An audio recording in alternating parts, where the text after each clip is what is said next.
Ano ang dahilan ng ating kapaguran? Meron lang dalawang dahilan bakit tayo ay napapagod sa buhay.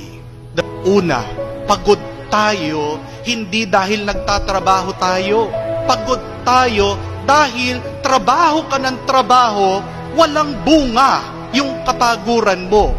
Ang nakakapagod sa isang teacher ay hindi yung pagtuturo. Ang nakakapagod sa isang teacher, turo na siya ng turo, hindi naman natututo ang mga estudyante. Ayaw nilang matuto.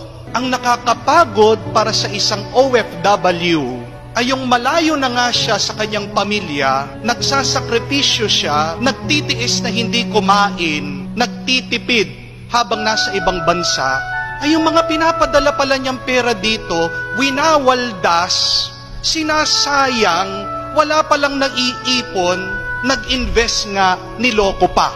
Yan yung nakakapagod.